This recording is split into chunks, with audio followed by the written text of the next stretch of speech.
சீரியல்களின் full எபிசோடுகளை Sun டிவியில் ஒளிபரப்பான உடனே எக்ஸ்க்ளூசிவாக சன் நெக்ஸ்டில் மட்டும் ஃப்ரீயா பாருங்கள். ஏதோ பூஜை செய்ய திட்டம் போட்டிருக்காங்க. அதுவும் செழியனை கூட்டிட்டு வந்து அந்த பூஜையில உட்கார வைக்கணும்னு சொல்றாங்க. செழியனை இந்த பூஜையில உட்கார வைக்க கூடாது. இதை எப்படியாவது தடுத்து நிறுத்தணும்.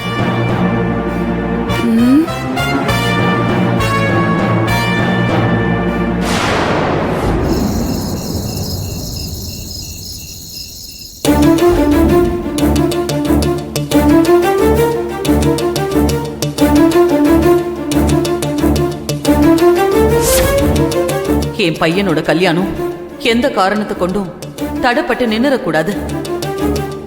அதுக்கு ஏதாவது மாற்று பரிகாரம் இருந்தா சொல்லுங்க, அதை செஞ்சிடலாம். மாற்று பரிகாரம் இருக்கு.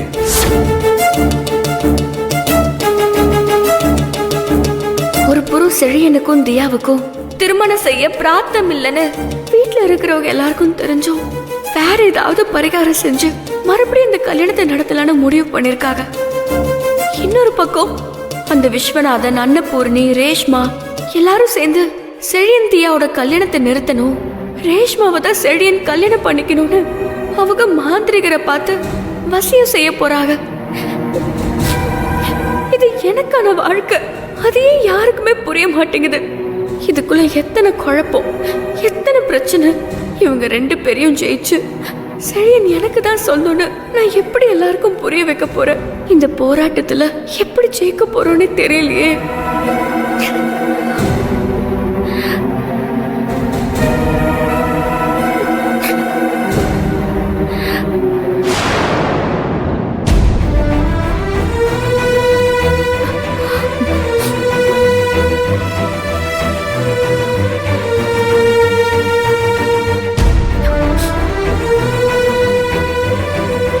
காயத்ரி, உன் முகத்துல இருந்த அந்த சந்தோஷம், அந்த சிரிப்பு, அந்த குறும்புத்தனம், அதெல்லாம் கொஞ்சம் மிஸ் ஆன மாதிரியே இருக்கு.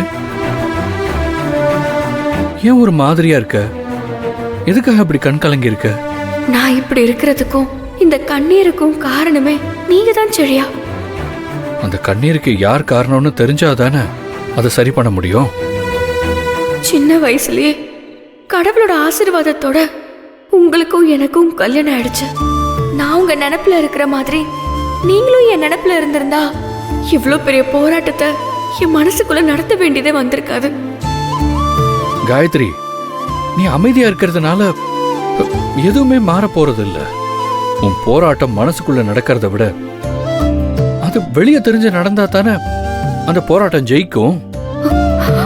உண்மைதான், ஆனா அதுக்கான நேரம் காலம் இது இல்லையே. என்ன காயத்ரி, உன் மனசுக்குள்ள இருக்கிறத சொல்றதுக்கு நல்ல நேரம் எதுவும் பாக்குறியா என்ன? மௌனமா இருந்து எதையும் சாதிக்கலான்னு நினைக்காத. பேச வேண்டிய நேரத்துல பேசணும். பேசு. எல்லாத்தையும் மனசு விட்டு பேசணும்னு தான் நினைக்கிறேன். ஆனா சம்பந்தப்பட்ட நீங்களே என்கிட்ட கேட்டும் என்னால சொல்ல முடியாம தவிக்கிறேன். எல்லாத்தையும் மனசுக்குள்ள போட்டு நீ இப்படி தவிச்சுட்டு இருக்கிறதுனால உனக்கு என்ன பயன்? ஏன் காயத்ரி நீ மனசு விட்டே பேச மாட்டேங்கிற? பேசணும்னு தான் நினைக்கிறேன், ஆனா முடியலையே. கடவுள் ஆசீர்வாதத்தால உன்னை பெத்தவங்க என்ன பெத்தவங்க முன்னால அந்த சின்ன வயசுலயே உனக்கும் எனக்கும் நடக்க வேண்டிய கல்யாணம் நடந்துருச்சு. அத நான் சொல்லி புரிய வைக்கிறத விட நீயா புரிஞ்சுக்கணும். நான் உனக்காக தான் இந்த வீட்டுக்கு வந்திருக்கேன்னு நீ தெரிஞ்சுக்கணும்னு நினைக்கிறேன். நான் நினைக்கிறது தப்பா? நீ உனக்குள்ளேயே பேசிக்கிறது எனக்கு தெரியுது. ஆனா என்ன பேசிக்கிறேன்னு தான் என்னால புரிஞ்சுக்க முடியல. இப்படி அமைதியா இருக்காம ஏதாவது பேசு காயத்ரி. வேற யாரும் உங்களுக்கு மனைவியா வர்றதுக்கு ஏற்பாடெல்லாம் நடந்துகிட்டு இருக்கு. உங்க மனைவிய நான் உங்க முன்னால நிக்கிறேன். நான் இருக்கும்போது இந்த கல்யாணம் வேண்டான்னு நீங்க சொல்லுவீங்கன்னு நான் எதிர்பார்த்துக்கிட்டு இருக்கேன். காயத்ரி, நீ வாயை திறந்து பேசவே மாட்டியா? ஏதோ ஒரு வலிய உள்ளுக்குள்ள சுமந்துக்கிட்டு அதை சொல்லவும் முடியாம மெல்லவும் முடியாம இப்படி தவிச்சுக்கிட்டு இருக்கியே, அதுக்கு நீ ஒரு முடிவு கொடுக்கவே மாட்டியா? உனக்கு கல்யாண வயசு ஆயிடுச்சு காயத்ரி. உன் அம்மா அப்பா உயிரோட இருந்திருந்தா இந்நேரம் உனக்கு ஏத்த நல்ல மாப்பிள்ளைய பார்த்து கல்யாணம் பண்ணி வச்சிருந்திருப்பாங்க. உன் கல்யாண பேச்சை எடுக்க யாரும் இல்லாம உன் எதிர்காலத்தை பத்தி யோசிக்க ஆள் இல்லாம இருக்கிறது தான் உன் கண்ணீருக்கான காரணம்னு நான் நினைக்கிறேன். உன் மனசுக்குள்ள யார் இருக்கான்னு கேட்டேன், நீ பதிலே சொல்லல. சரி விடு, உனக்கு ஒரு நல்ல மாப்பிள்ளையா பார்த்து நானே கல்யாணம் ஏற்பாடெல்லாம் பண்ணவா? எதுவா இருந்தாலும் என்கிட்ட சொல்லு, அம்மா கிட்ட சொல்லி உனக்கு பிடிச்ச வாழ்க்கைய நான் அமைச்சு தரேன். உங்களுக்காக வாழ்ற எனக்கு வேற ஒருத்தர் கூட திருமணம் செஞ்சு வைக்க போறியா? இது சரியா செழியா? உன்னை போல நல்ல திறமையானவ, பாசமானவ, எல்லாத்தையும் அரவணைச்சு போகக்கூடியவளை கல்யாணம் பண்ணிக்கிறவன் சத்தியமா கொடுத்து வச்சவன். அந்த கொடுத்து வச்சவனை தேடி கண்டுபிடிச்சிட்டியா, இல்ல நான் தேடி கண்டுபிடிக்கவா? சொல்லு காயத்ரி.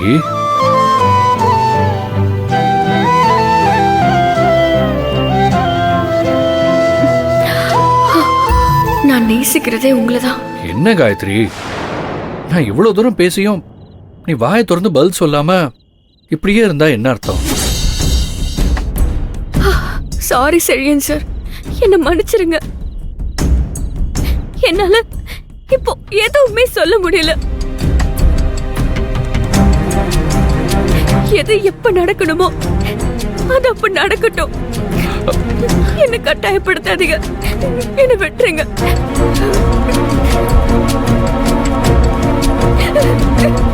காயத்ரி நில்லு. காயத்ரி சொன்னா கேளு. காயத்ரி, நான் கேட்டதுக்கு பதில் சொல்லு காயத்ரி. செழியனுக்கும் அந்த காயத்ரிக்கும் என்னமோ நடந்திருக்க, அதனாலதான் அவ இப்படி ஓடுறா.